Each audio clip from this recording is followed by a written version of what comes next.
करो मेहरबानी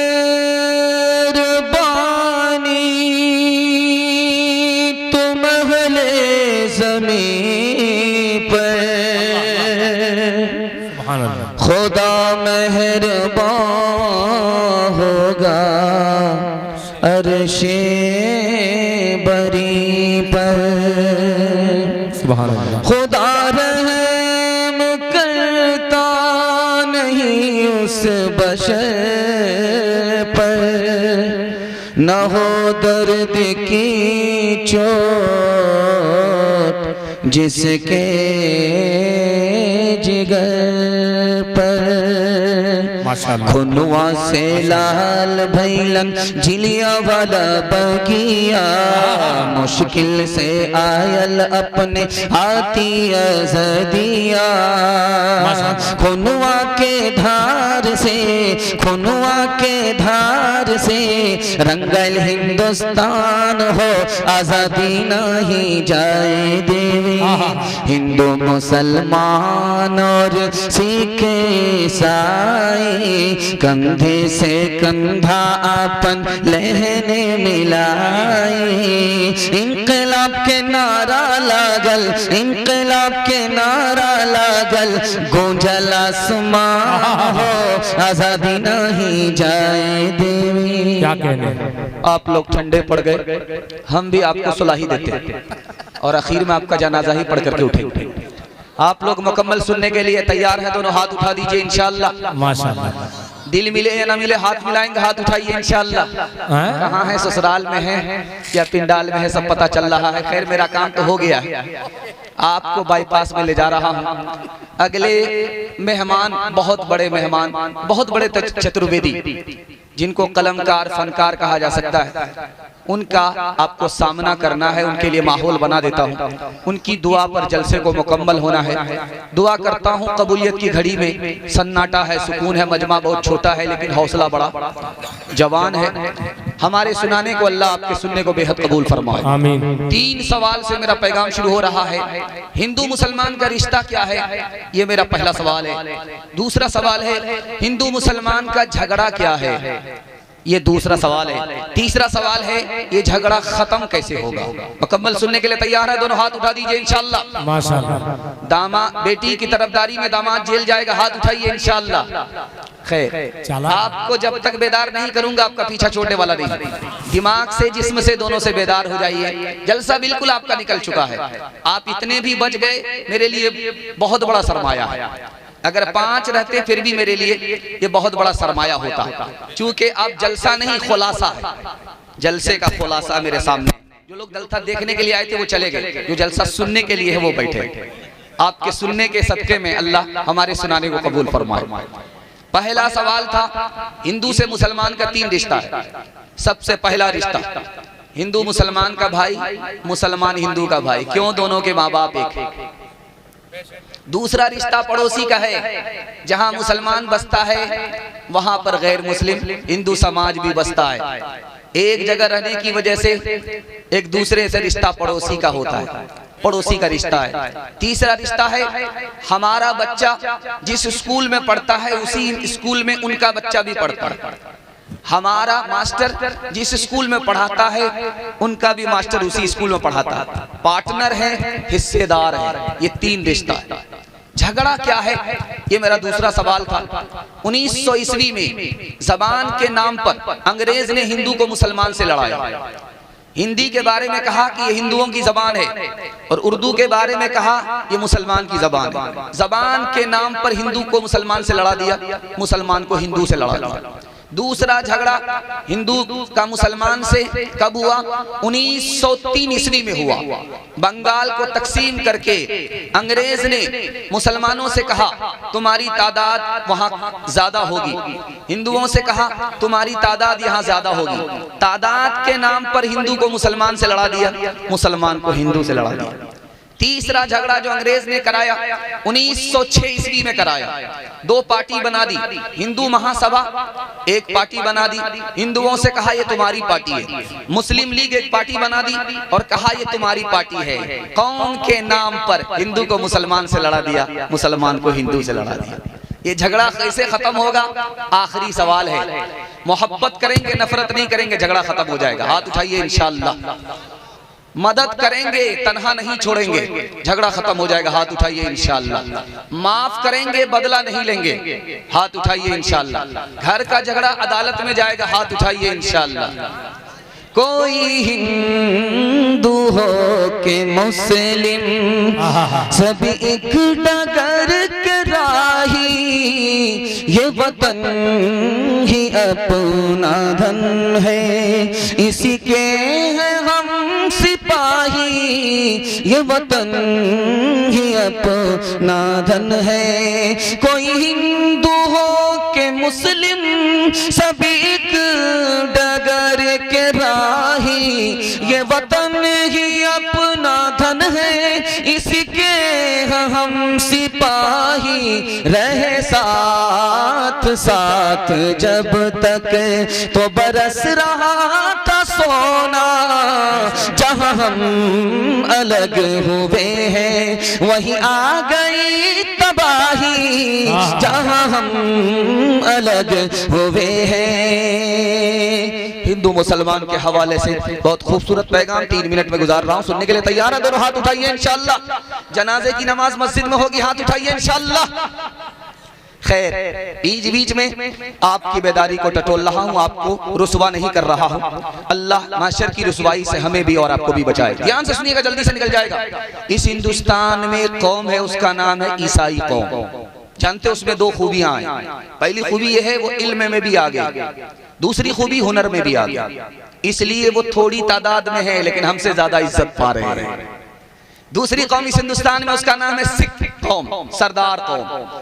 पंजाब में आपको ज्यादा नजर आएंगे और ट्रक चलाते हुए आपको ज्यादा नजर आएंगे। उस कौम की 2 खूबियां हैं। पहली खूबी यह है कि उसमें कोई भी भीख नहीं मांगता। दिखाइए यहां से लेकर के पंजाब तक आपने किसी भी सरदार को भीख मांगते हुए देखा है? लेकिन मुसलमानों का खिताब भीख मांगने में ऐसा है कि दादा का अलग खिताब है। परदादा तो इंटरनेशनल फकीर था, पूरा खानदान ही फकीर है। सरदार में सबसे बड़ी खूबी क्या है कि उसमें कोई भीख नहीं मांगता। दूसरी खूबी यह है कि सब कुछ छूट जाए, दाढ़ी नहीं छूटेगी, पगड़ी नहीं छूटेगी। हमारी तादाद ज्यादा, उनकी तादाद कम, उनको इज्जत ज्यादा मिल रही है। दीन धर्म को पकड़े हुआ है, हम दीन धर्म को छोड़े। तीसरी बात दिखाने के लिए जा रहा हूं, ध्यान से सुनिएगा। इस हिंदुस्तान में कौम है, उसका नाम है आदिवासी, संथाल। उसमें 2 खूबी है। उनका सरदार जो बोल देगा वो पत्थर की लकीर है, गर्दन तो कट जाएगी लेकिन बात नहीं कटेगी। मानने का जज्बा।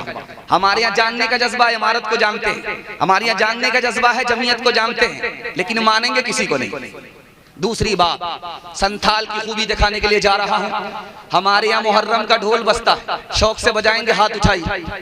खैर माशाल्लाह, पूरा डिस्ब्रेक मार कर, वो देखिए कि मजनू हमारी तरह, हम तो हाफ पागल है, वो फुल पागल, हाथ उठाया है पूरा।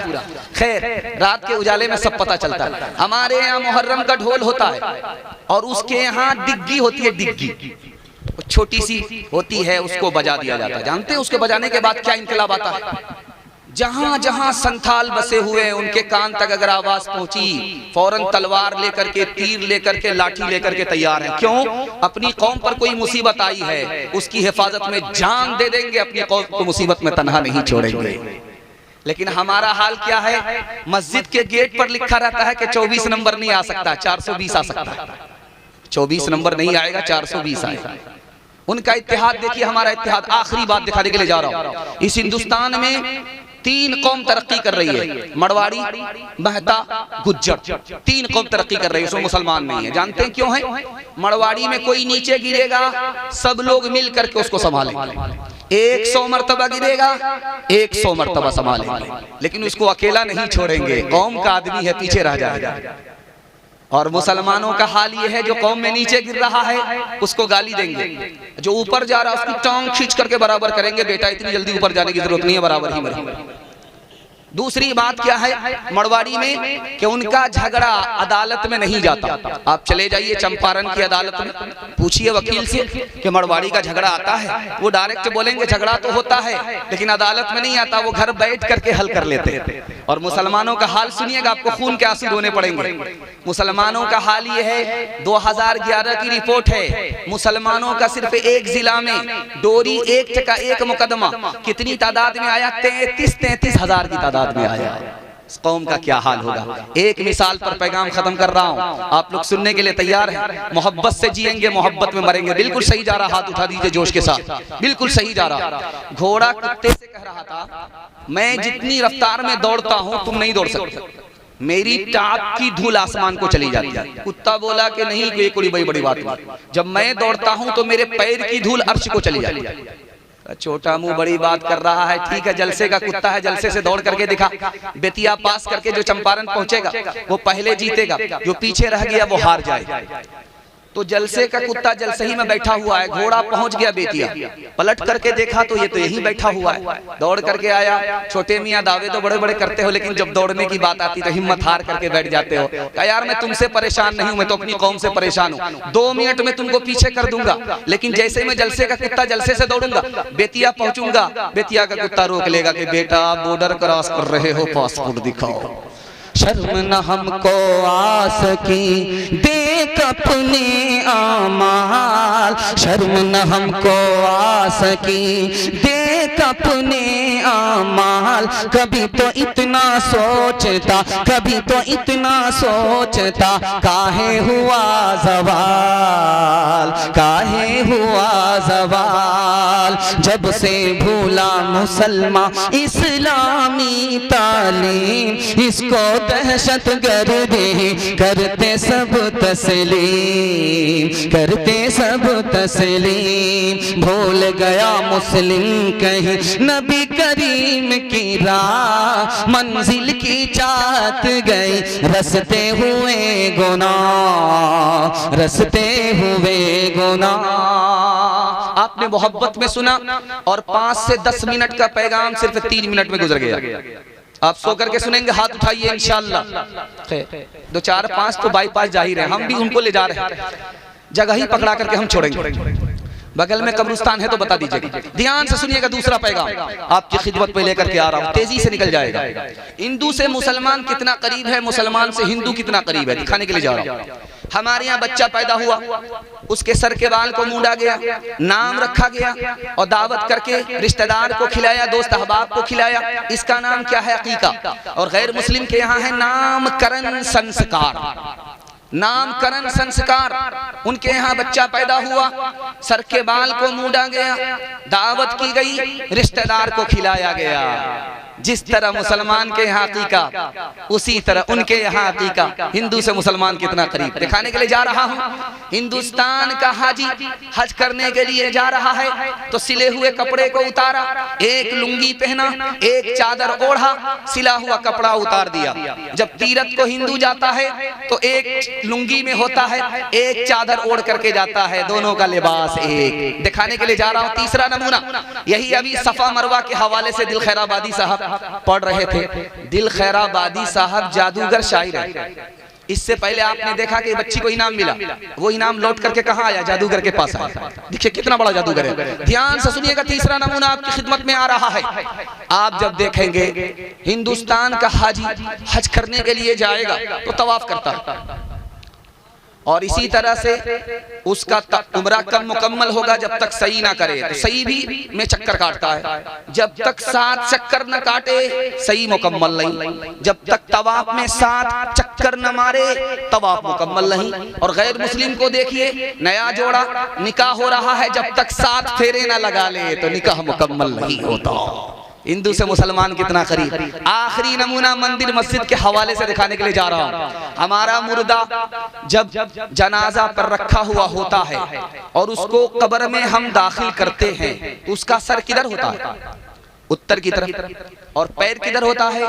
दक्षिण की तरफ। आप शमशान चले जाइए, वहां चिता को देखिए, चिता में उनका मुर्दा लिटा हुआ है। आप उसके सर को देखेंगे तो उसका सर भी उत्तर होता है, पैर दक्षिण होता है। हिंदू से मुसलमान कितना करीब। आखिरी बात बताने के लिए जा रहा हूं। 80% मंदिर इस हिंदुस्तान में काबे की तरफ है, पश्चिम की तरफ है, उसका रुख पश्चिम की तरफ है। मुसलमान से पूछिए कि भाई आपकी मस्जिद का रुख पश्चिम की तरफ क्यों है? तो उनका कहना है कि काबा पश्चिम है, इसलिए हमारी मस्जिद का रुख पश्चिम है। और 80% हिंदुस्तान के मंदिर का यह हाल है कि उसका रुख किधर है? पश्चिम की तरफ है। हिंदू से मुसलमान कितना करीब है। सदियों में मंदिर मस्जिद बनाएंगे, लम्हों में तोड़ देंगे। हाथ उठाइए। खैर माशाअल्लाह, पूरी बेदारी का सबब। मैं देख रहा हूँ गमछा वाले, आपने दोनों हाथ उठा करके जल्दी से नीचे रखा है। तेरा इतिहास है खून में लथड़ा हुआ, तेरा इतिहास है खून में लथड़ा हुआ, तो अभी तक है दुनिया में पिछड़ा हुआ। तूने अपनों न जाना कभी, तूने इंसान को इंसान न माना कभी। अपने अंदर जरा झांक मेरे वतन, अपने ऐबों को मत ढांप मेरे वतन। तू दरावर है या आर्या नस्ल है, जो भी है अब इसी खाक की फसल है। रंग और नस्ल के दायरे से निकल गिर चुका है बहुत देर, अब तो संभल अपने अंदर जरा झांक मेरे वतन, अपने ऐबों को मत ढांप मेरे वतन। हिंदी और उर्दू के हवाले से पैगाम आ रहा है, सुनने के लिए आप लोग तैयार हैं? दोनों हाथ उठाइए इंशाअल्लाह।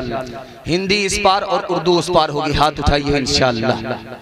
खैर, मुकम्मल बेदार हैं आप, बेदारी के साथ सुन रहे हैं, अल्लाह आपकी बेदारी को सलामत फरमाए। तीसरा पैगाम जल्दी से निकल जाएगा, हिंदी और उर्दू के हवाले से, ध्यान से उसको सुनिएगा। मैं जिस तरह आपके सामने बैठा हुआ हूँ, एक बादशाह बैठा और अपनी तारीफ लोगों को सुना रहा था कि मैं बहुत बड़ा सखी हूं, जबकि फूटी कौड़ी किसी को देता नहीं था, इतना बड़ा कंजर था। वो कहता है कि देखो बाबू, मेरा एक सवाल है कि मेरी हथेली में बाल क्यों नहीं है? एक चमचा खड़ा हुआ, बहुत बड़ा चमचा था वो खड़ा हुआ मक्खन लगाने लगा कि हुजूर आपकी हथेली में इसलिए बाल नहीं है कि आपका देते देते घिस गया। बादशाह को लगा कि बाप रे, ये तो पैबंद ही नहीं कर रहा है, ये तो बराबर रफू कर रहा है, पोछा मार रहा, मक्खन लगा रहा। तो उसने एक सवाल कर दिया कि ठीक है, मेरी हथेली में बाल नहीं है, तुम्हारी हथेली में बाल क्यों नहीं है? कहा हुजूर इसका भी जवाब मेरे पास है, आपका देते देते घिस गया, मेरा लेते लेते घिस गया। कहा कि अल्लाह अकबर, अल्लाह अकबर, चंपारण के लोग इतने बेवकूफ नहीं है, इतने बड़ी तादाद में किसी की हथेली में बाल नहीं। कहा हुजूर इसका भी जवाब मेरे पास है, आपका देते देते घिस गया, मेरा लेते लेते घिस गया। इन लोगों को कुछ मिलता ही नहीं है, मारे हसरत के इनका मलते मलते घिस गया।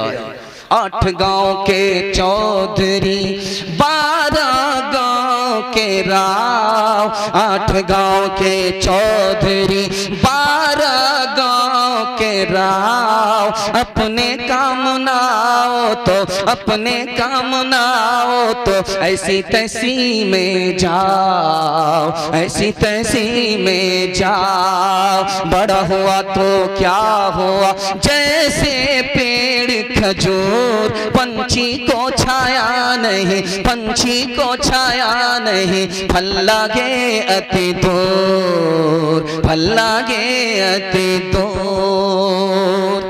दूसरा दोहा हिंदी जबान के हवाले से, उसकी मिठास के हवाले से आपको घोलने के लिए जा रहा हूं, ध्यान से इसको सुनिएगा। आप देखेंगे घर में छप्पर पर अगर कौवा बोलते तो औरतें क्या करती हैं कि पूरब की तरफ के छप्पर से कौवा बोलता है, इसका मतलब है दामाद आने वाला है, मुर्गा में चूना लगाएगा। इंसाफ से बताइए कि बाजार में 1000 कौवे बोलते हैं, कितने दामाद आते हैं, कितने ससुर आते हैं? सच्चाई क्या है दिखाने के लिए जा रहा हूं। हिंदी शायर ने हिंदी दोहे में किसी बात को मशहूर कर दिया, वो बात पुरानी हो गई, लेकिन मुसलमानों के घर से वो बात जा नहीं रही है, नई की नई है। हिंदुओं के घर की चीज मुसलमान के घर आई, हिंदू के घर से निकल गई लेकिन मुसलमान के घर में बाकी है। कागा आए मुंडेर पर भेजे कौन संदेश, कागा आए मुंडेर पर भेजे कौन संदेश। भैया के संग इस बरस भाभी गई विदेश, भाभी गई विदेश। आखिरी दोहा सुना रहा हूं अमीर खुसरू का। मुसलमान होकर के हिंदी शायर है, मुसलमानों ने जबान से कोई भेदभाव नहीं किया, हर जबान को अपनी जबान समझा। ध्यान से सुनिएगा। 4 औरत पानी भर रही थी कुएं से, अमीर खुसरू गुजर रहे थे, प्यास लगी। कहा बेटी पानी पिला दो, प्यास लगी है। कहा कि आप शायर आदमी, आपको फ्री में पानी नहीं पिलाएंगे, शेर पढ़िए। तो कहा फरमाइश बताओ। एक लड़की ने कहा मुझको खीर खाना पसंद है, खीर पर मिश्रा कह दीजिए। दूसरी लड़की ने कहा मेरी माँ चरखा चलाती है, कपड़ा बुनती है, चरखा पर मिश्रा कह दीजिए। तीसरी लड़की ने कहा कि मेरे घर में कुत्ता है, रात भर जागता है, घर की हिफाजत करता है, कुत्ते पर मिश्रा कह दीजिए। चौथी लड़की ने कहा मेरा बाप मुहर्रम में इस तरह ढोल बजाता है कि वो ढोल उसी साल फट जाता है। ढोल पर मिसरा कह दीजिए। चारों लड़की की फरमाइश को मीर खुसरू ने 2 मिसरे में पेश किया। खीर पकाई जतन से चरखा दिया जलाए, खीर पकाई जतन से चरखा दिया जलाए, आया कुत्ता खा गया बैठ के ढोल बजा, ला पानी पिला। मुशायरा चल रहा था, एक लड़की आकर के शेर पढ़ती है, डीजे का डांस चल रहा, उसमें एक मिसरा पढ़ा, खुदा जाने के किस्मत में हमारी क्या लिखा होगा, खुदा जाने के किस्मत में हमारी क्या लिखा होगा। एक आवारा खड़ा हुआ जवाब देने के लिए। उसने कहा, ओ लड़की, तू अपनी किस्मत मालूम करना चाहती है? मरने के बाद खुदा तुम्हें बताएगा, मैं बिल्कुल नगद तुम्हें बता देता हूँ तुम्हारी किस्मत क्या है, तुम्हारी किस्मत में क्या है। फातिमा होकर के, आयशा होकर के डांस कर रही है, तुम्हारी किस्मत में क्या है मैं अभी बता देता हूँ। तू पहले अपना मिसरा पढ़, मैं जोड़ा लगाता हूँ। खुदा जाने के किस्मत में हमारी क्या लिखा होगा। उस लड़के ने जवाब दिया, गले में तो लानत का, गले में तो लानत का, सवारी को गधा होगा, गले में तो लानत का, सवारी को गधा होगा। एक नमूने को सुनने के बाद आपका दिल बहुत मजबूत होगा। डॉक्टर तारा चंद ने कहा कि मुसलमानों से ज्यादा वफादार इस मुल्क में कोई कौम नहीं है। कैसे?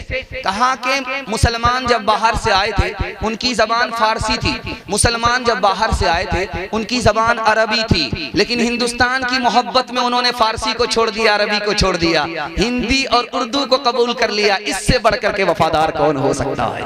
हिंदी उर्दू है अलग, मैं कैसे लूं मान, एक भारत की आत्मा, एक है देश की शान, एक है देश की शान। दोनों के एक अंग है, 2 अंग एक जान है, दोनों की एक जान, दोनों मिलकर सब चल पड़े, हर मुश्किल आसान, हर मुश्किल आसान।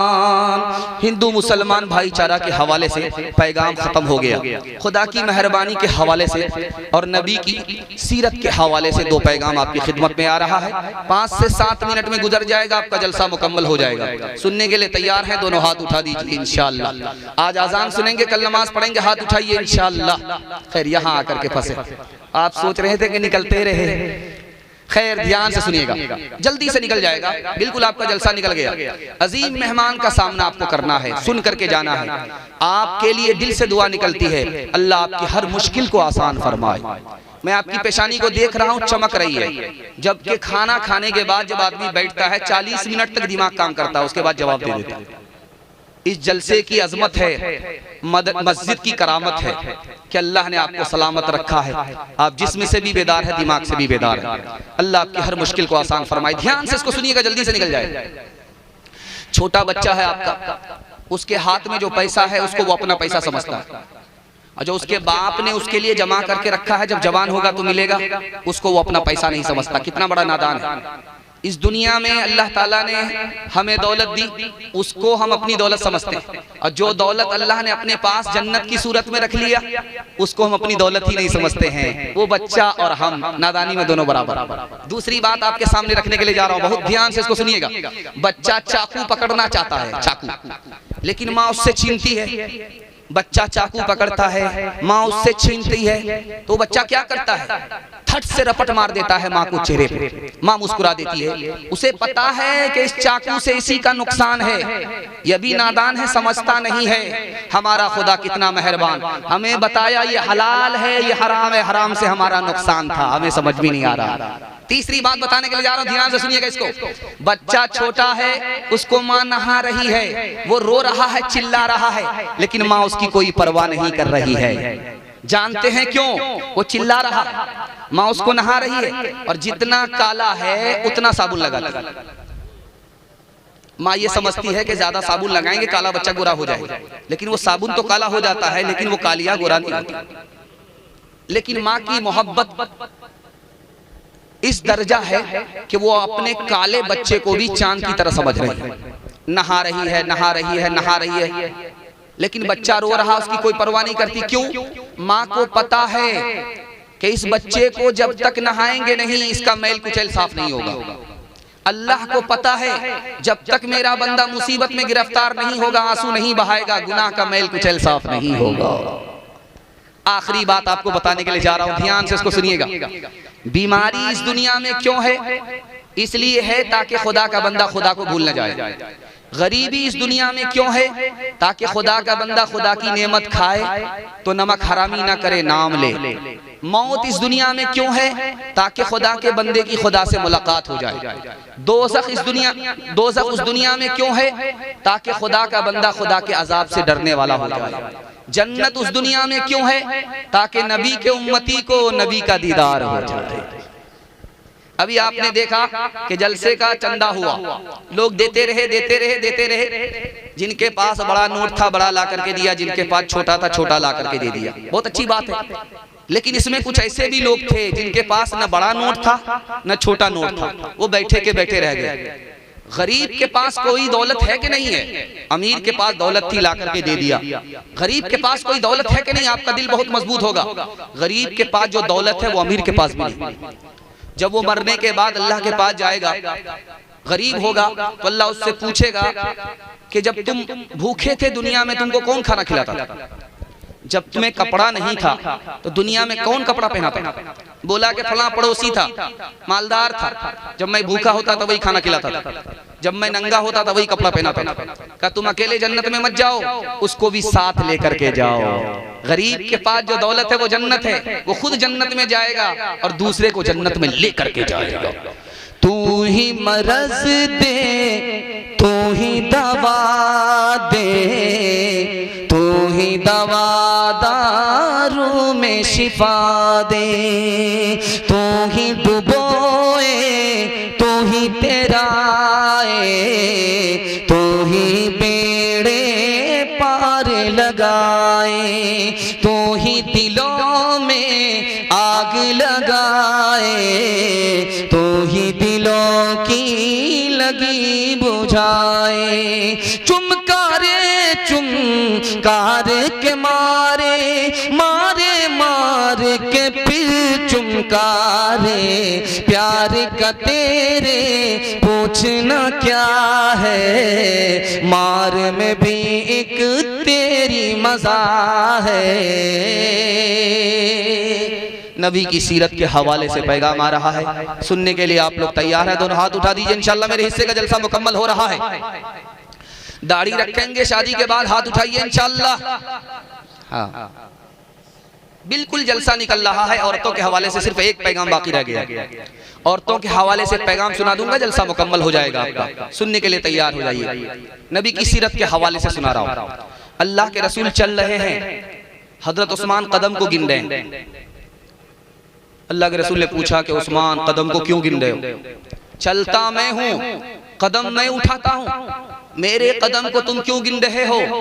क्या या रसूल अल्लाह, मैं आपके कदम को इसलिए गिन रहा हूँ, आप नबी हैं, सबसे बड़े हैं, आपकी ताजीम में एक एक कदम पर एक एक गुलाम आजाद करूंगा। दूसरी मिसाल आ रही है, ध्यान से सुनिएगा इसको। हिजरत का सफर है, अल्लाह के रसूल के साथ अबू बकर हैं, कभी आगे चलते हैं कभी पीछे चलते हैं। अल्लाह के रसूल ने रोक करके पूछा, अबू बकर बात क्या है, कभी आगे चलते हो कभी पीछे चलते हो? कहा या रसूल अल्लाह, जब डर होता है कि नबी पर हमला करने वाला सामने बैठा हुआ हो, वो नबी के सीने का निशाना ले रहा हो, नबी पर हमला करने वाला पीछे बैठा हो, वो नबी की पीठ का निशाना ले रहा हो, तो मैं आगे आ जाता हूँ, कभी पीछे आता हूँ। अबू बकर की पीठ हो, अबू बकर का सीना हो, नबी की जान बच जाए। अबू बकर खुद को खतरे में डाल करके मुझको बचाना चाहते हो? कहा या रसूल अल्लाह, क्यों नहीं, मुझे कुछ होगा तन्हा मेरा नुकसान होगा, लेकिन खुदा न खास्ता आपको कुछ हो गया पूरी उम्मत का नुकसान होगा। तीसरी बात आ रही है, ध्यान से सुनिएगा। दरवाजे पर दस्तक हुई, दरवाजा खुला, देखा कि काला नौजवान खड़ा है, गुलाम है, किसी का नौकर है, सामने खड़ा है। बेटी के बाप ने पूछा कि क्यों खड़े हो?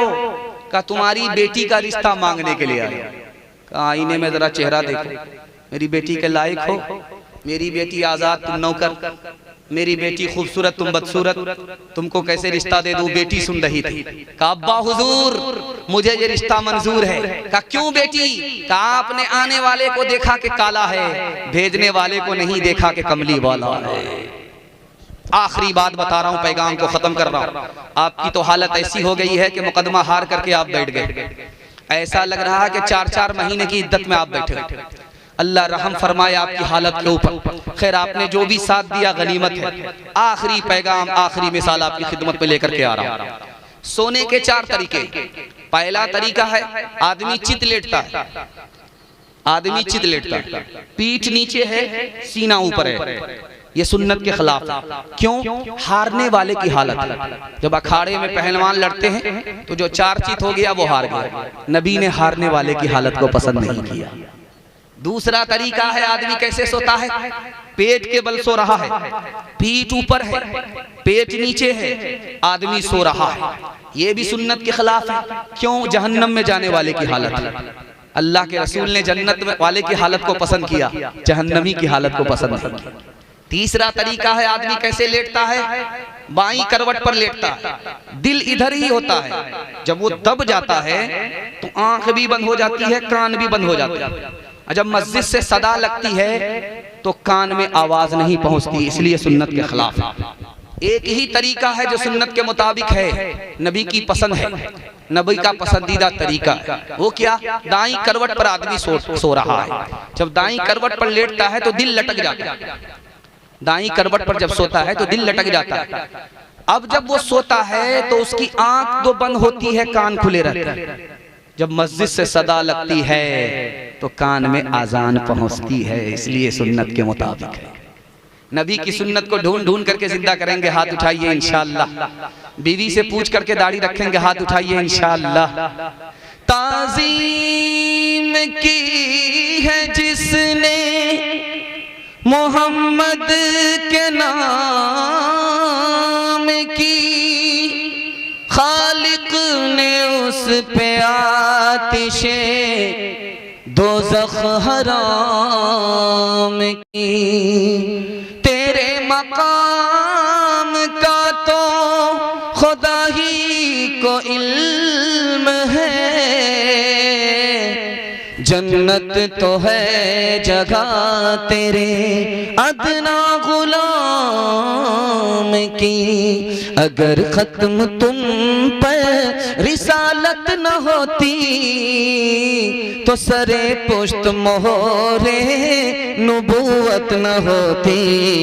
अगर खत्म तुम पर मोहम्मद का जलवा अगर वो देख लेती, मोहम्मद का जलवा अगर वो देख लेती, मोहम्मद का जलवा अगर वो देख लेती, तो जुलेखा को यूसुफ की हसरत न होती। तो जुलेखा को यूसुफ की हसरत न होती। तो जुलेखा को यूसुफ की हसरत न होती। सरे हश्र अख्तर मोहम्मद न होते, सरे हश्र अख्तर मोहम्मद न होते, सरे हश्र अख्तर मोहम्मद न होते, तो हम आसियों की शफाअत न होती। तो हम आसियों की शफाअत न होती। तो हम आसियों की शफाअत न होती। औरतों के हवाले से आखिरी पैगाम सुनने के लिए तैयार है? दोनों हाथ उठाइए इंशाअल्लाह। औरत को सर पर बिठाएंगे, जूते की ठोकर पर रखेंगे, हाथ उठाइए इंशाअल्लाह।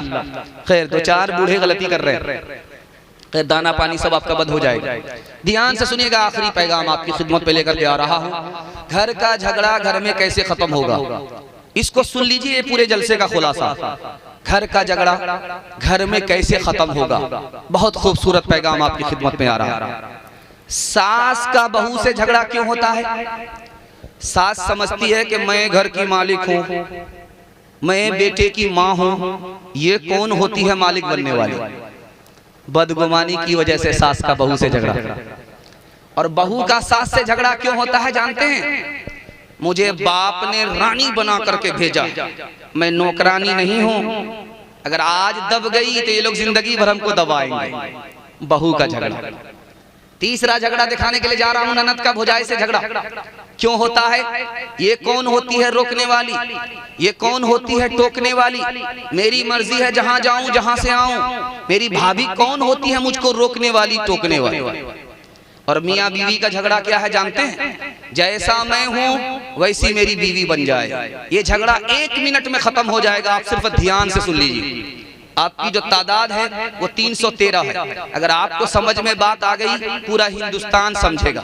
ध्यान से इसको सुनिएगा। मियाँ बीवी का झगड़ा कैसे खत्म होगा? मियाँ बीवी का झगड़ा 1 मिनट में खत्म हो जाएगा। शौहर अपनी बीवी से कहे तुम मेरे माँ बाप की खिदमत करो, मैं तुम्हारे माँ बाप की खिदमत करूंगा। सास बहू का झगड़ा खत्म, मियाँ बीवी का झगड़ा खत्म। सास बहू का झगड़ा कैसे खत्म होगा? एक लाइन में, सास अपनी बहू को बहू ना समझे बेटी समझे, और बहू अपनी सास को सास नहीं माँ समझे। माँ बेटी का रिश्ता इतना मुकद्दस होता है कि बरसों का झगड़ा 1 मिनट में खत्म होता है। ननद भौजाई का झगड़ा कैसे खत्म होगा? 1 मिनट में, कि ननद अपनी भाभी को बहन समझ ले और भाभी अपनी ननद को छोटी बहन समझ ले। बहन का रिश्ता इतना मुकद्दस होता है कि झगड़ा ही नहीं रहता। 2-3 मिसाल है, पैगाम को खत्म कर रहा हूं, ध्यान से इसको सुनिएगा। औरत आई है, पहली रात है, मैके से ससुराल आई है, अपने शौहर से कहती है कि कान लाओ मैं तुमको राज की बात करना चाहती हूँ। कहा क्या है बताओ? कहा अपने भाई से मेल मिलाप रखो, झगड़ा मत। कहा आज ही आई हो और सबक पढ़ाने लगी, तुमको हमसे मतलब रखना मेरे भाई से नहीं। अब इसमें अपना ही फायदा है। तुम अपने भाई से मेल मोहब्बत रखो, झगड़ा मत रखो। अगर भाई से मेल मिलाप नहीं रखोगे, झगड़ा रखोगे तो हमारी औलाद भी आपस में झगड़ा करेगी, मोहब्बत से नहीं रहेगी। ध्यान से सुनिएगा, एक दूसरी बात आ रही है। मर्द का हाथ ज्यादा चलता है, औरत की जबान ज्यादा चलती है। बस मर्द अपने हाथ को काबू में रखे, औरत जबान को काबू में रखे, टूटा फूटा घर जन्नत हो जाएगा। ध्यान से सुनिएगा, इसको जल्दी से निकल जाएगा। एक औरत आई झाड़ फूक कराने वाले के पास, कहा कि कोई ऐसी तरकीब कर दीजिए कि मेरा शौहर मेरी मुट्ठी में आ जाए। बात बात पर मुझको मारता है, मुट्ठी में आ जाए। 1 मिनट में मुट्ठी में आ जाएगा। एक काम करो, मैं पानी पढ़ करके दे रहा हूं, जैसे ही झगड़ा शुरू हो जाए ढक्कन खोल करके 2-4 ठेपी पी लेना और मुंह बंद करके बैठ जाना, कभी झगड़ा नहीं होगा। क्योंकि समझ में आ गया था इसकी जबान चलती होगी, उसका हाथ चलता होगा। आखिरी मिसाल पर पैगाम खत्म कर रहा हूं। आप लोग सुनने के लिए तैयार हैं? दोनों हाथ उठाइए इंशाअल्लाह। ईंट का जवाब पत्थर से देंगे, हाथ उठाइए इंशाअल्लाह। ये देखिए, ध्यान से सुनिएगा, जल्दी से निकल जाएगा। दामाद इतना चालाक होता है कि जब उसके घर में अच्छा खाना नहीं होता तो वो सीधे ससुराल भागता है कि मुर्गा मिलेगा। सास भी बड़ी चालाक है, समझ में आ गया कि ये घुर घुर करके दामाद आ रहा है, कितना मुर्गा ज़बह करे। एक दिन इसको सबक सिखा देता। सास ने खिचड़ी बना करके दे दिया। दामाद ने देखा कि ससुराल में खिचड़ी, कहा कि अम्मा ये जेल खाना है कि मेहमान खाना? कहा बेटा ये खिचड़ी है, अमीर भी खा लेते हैं, गरीब भी खा लेते हैं, किसी का पेट खराब नहीं होता। समझ में आ गया कि बुढ़िया बड़ी चालाक है, ये मुर्गा बचाने की प्लानिंग कर रही है। तो दामाद ने कहा कि अम्मा खिचड़ी तो दे दिए, घी तो दे दो। तो घी निकाल करके बुढ़िया ने लाया और ढक्कन खोल करके जब डालना शुरू किया तो हाथ में हरकत्ती ज्यादा घी गिर गया। बुढ़िया को सोग हो गया, सारा घी तो दामादी खा जाए। दिमाग लगाया, अब बेटा अकेले खाओगे बरकत नहीं होगी, मुझको साथ में शामिल कर लो, बरकत ही बरकत होगी। दामाद को समझ में आया कि अकेले खाने नहीं देगी। कहा कि आप तो मेरी माँ की तरह हो, खाओ मेरे साथ में। तो बुढ़िया ने प्लेट को देखा, दामाद की तरफ घी ज्यादा था, बुढ़िया की तरफ कम था। बुढ़िया ने दिमाग लगाया कि उधर का घी इधर टालना। कहा बेटा मैं तुमसे नाराज हूँ, फला महीना मेरी बेटी को तुमने ये दुख दिया है, ये दुख दिया है, ये दुख दिया, सारा घी इधर टाल ले। दामाद ने देखा कि ये बुढ़िया है, अजीब है, क्या अजूबा है, तो सारा घी इधर टाल लिया। तो दामाद कहता कि अम्मा कौवे से ज्यादा कौवे का बच्चा चालाक होता। अगर मैंने वो दुख दिया है तो ये सुख भी दिया है, ये सुख भी दिया है, ये सुख दिया है, दो सुख को मिलाना पड़ता है तब जिंदगी कटती।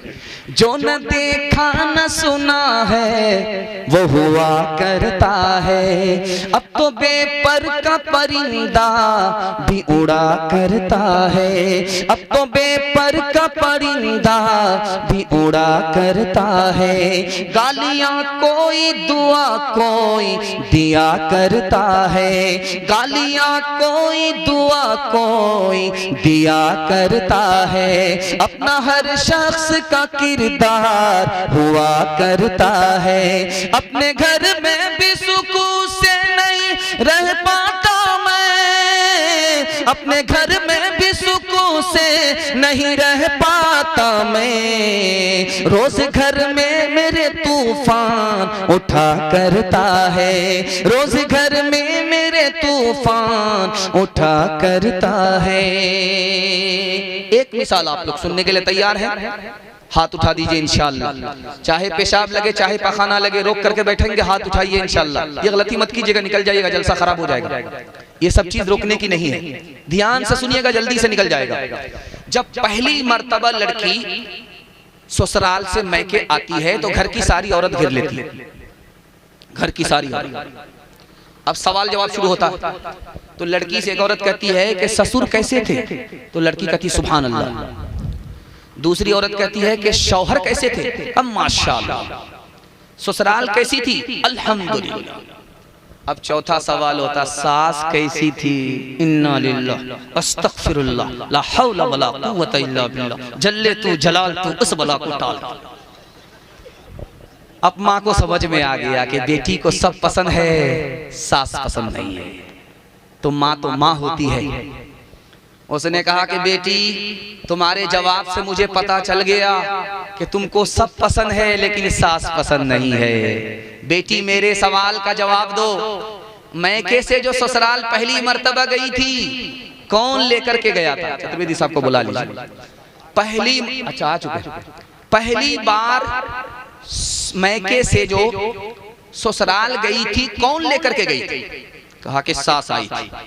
100 लड़की में मुझको देखा सुना था, पसंद किया, अपने बेटे से ब्याह करके मुझको बहू बनाया। कहा बेटी ये सास का एहसान है कि तुम्हें इतना अच्छा ससुर मिला, ये सास का एहसान है इतने अच्छे शौहर मिले, ये सास का एहसान है कि इतनी अच्छी ससुराल मिली। बेटी सास मुसीबत और बला नहीं होती, बल्कि कभी माँ होती है, कभी माँ के बराबर होती है। काश के तुम राबिया बसरी का चलन अपना लो, खुद चला आए खिंचा काबा जियारत के लिए। खानादारी भी संभालो तुम मुसलमान बनकर, रहमते हक भी सिमट आएगी बरकत के लिए। वो भी इस्लाम की बेटी थी जो पहली शब में कर दिया तो लाजो दादी निकी नुसरत के लिए। 3 काम कीजिए, 3 काम छोड़ दीजिए, जिंदगी भर के लिए आपका जलसा कामयाब हो जाएगा। अल्लाह की इबादत करेंगे, हाथ उठाइए, रसूलुल्लाह की इताअत करेंगे इंशाअल्लाह, मखलूक की खिदमत करेंगे इंशाअल्लाह। 3 काम छोड़ दीजिए, मैं गारंटी लेता हूँ आपके घर में कभी आफत मुसीबत नहीं आएगी इंशाअल्लाह। गुनाह नहीं करेंगे, गलत नहीं कमाएंगे, गलत माहौल में नहीं जाएंगे। आखिरी बात आपसे लेने के लिए जा रहा हूँ, आप जितने भी हैं बहुत हैं, हौसला से आप भरपूर हैं और आपने जलसे का हक अदा कर दिया है। आपके आखिरी मेहमान हैं, इज्जत आबरू आपके हाथ में। इंशाअल्लाह उनको सुनना है, उनकी दुआ पर आमीन करके उठना है, ये वादा आप हमको दीजिए। कबूलियत की घड़ी में हाथ उठा रहे हैं, अल्लाह गवाह है। न किताबों से नवाजों से नजर से पैदा, दीन होता है बुजुर्गों की नजर से पैदा। नहीं सीखा जिन्होंने दीन रहकर शेख के घर में, पले कॉलेज के चक्कर में मरे साहब के दफ्तर में, केक के चक्कर में तो रोटी भी गई, बड़ी शेख की ताक में थे तो चोटी भी गई, न मानी बात वाइस की, फिर पतलून के चक्कर में तो लंगोटी भी गई। वाखिर दावाना अनिल हम्दुलिल्लाह।